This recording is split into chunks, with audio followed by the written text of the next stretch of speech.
Halo teman-teman, jumpa lagi dengan saya Irfan.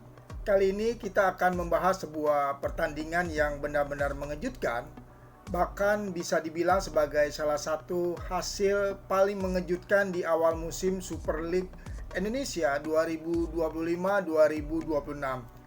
Pertandingan yang saya maksud adalah laga antara Persija Jepara melawan Persib Bandung yang digelar di Stadion Gelora Bumi Kartini, Jepara pada Senin 18 Agustus 2025. Ya, dalam laga ini Persib Bandung yang berstatus sebagai juara bertahan justru harus pulang dengan kepala tertunduk setelah kalah 1-2 dari tim promosi. Persija Jepara, hasil ini tentu bukan hanya mengejutkan, tapi juga mengundang banyak pertanyaan. Apa yang sebenarnya salah dengan Persib? Bagaimana Persija bisa tampil sehebat itu? Dan apa dampak kekalahan ini terhadap perjalanan Maung Bandung musim ini? Yuk kita bahas lebih dalam.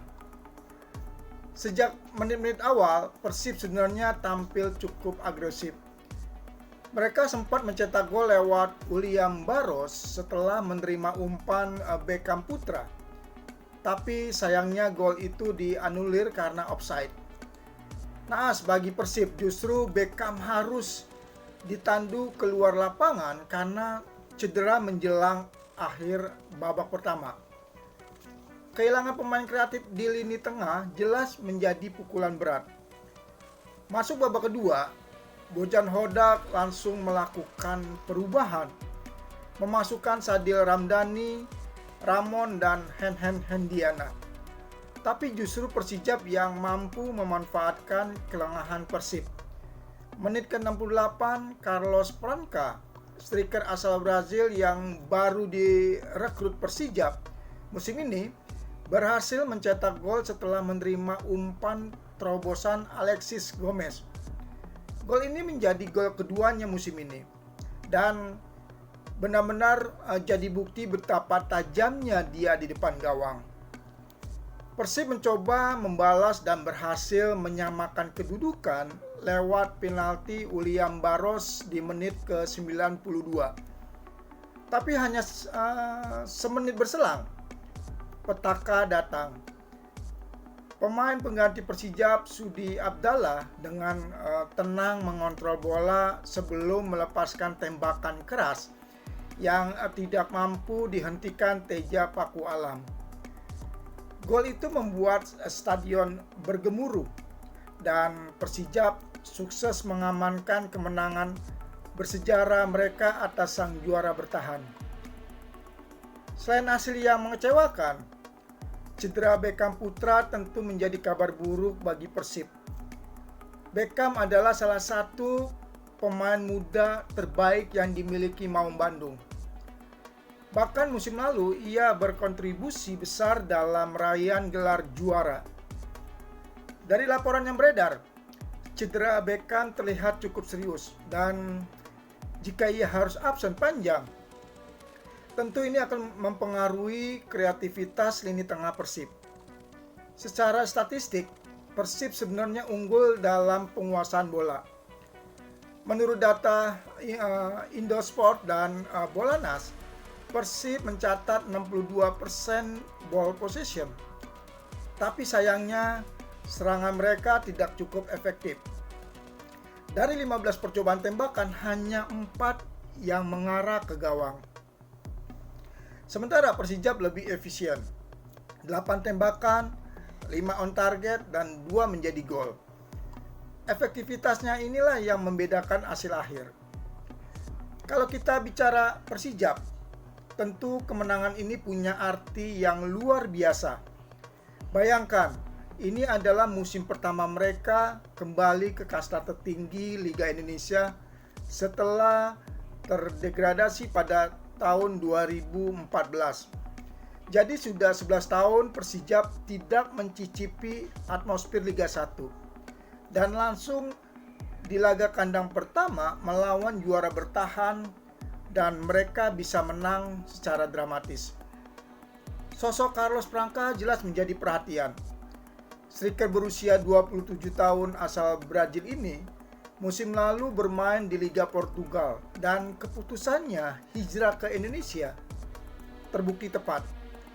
2 gol dari 2 laga awal menunjukkan bahwa Persija tidak salah merekrutnya.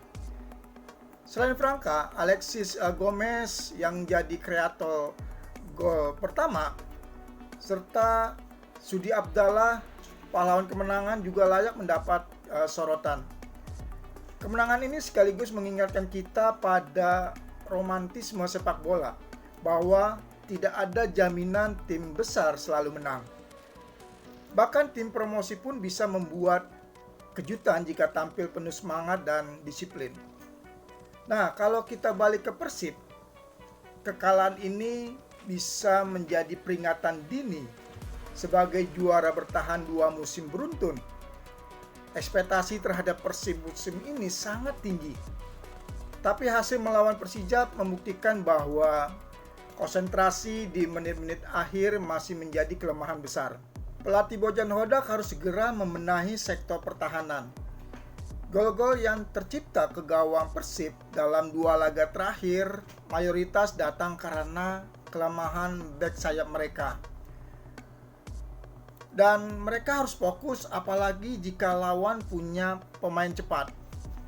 Selain itu, absennya Beckham jika benar-benar lama akan mengurangi variasi serangan. Sadil memang punya kualitas, tapi tipe permainannya berbeda. Persib mungkin perlu mengandalkan kedalaman skuad lain seperti Mark Klok atau bahkan mencoba opsi taktik baru. Pelatih Bojan Hodak harus segera membenahi sektor pertahanan. Gol-gol yang tercipta ke gawang Persib dalam 2 laga terakhir mayoritas datang karena kelemahan bek. Media lokal dan nasional banyak menyoroti hasil ini. Kompas menulis bahwa Persib kehilangan fokus di momen krusial, sementara Bola Sport menyebut kemenangan Persijap sebagai salah satu kejutan terbesar di pekan ini. Di sisi lain, supporter Persijap jelas sangat bangga. Stadion Gelora Bumi Kartini bergemuruh luar biasa dan kemenangan ini akan menjadi bahan bakar semangat mereka untuk bertahan di Liga 1 musim ini. Sementara, bobotoh Persib tentu kecewa. Tapi banyak juga yang mengingatkan bahwa ini masih awal musim, namun kekalahan dari tim promosi tentu tidak bisa dianggap enteng. Apalagi dengan target Persib mempertahankan gelar juara. Dari pertandingan ini kita bisa belajar bahwa dalam sepak bola tidak ada hasil yang pasti. Dominasi penguasaan bola atau status juara bertahan tidak menjamin kemenangan jika tidak diiringi fokus dan konsistensi. Persija membuktikan bahwa dengan kerja keras, disiplin dan sedikit keberanian, mereka bisa menumbangkan raksasa. Sedangkan Persib mendapat pelajaran mahal. Jangan pernah lengah bahkan 1 menit setelah mencetak gol sekalipun.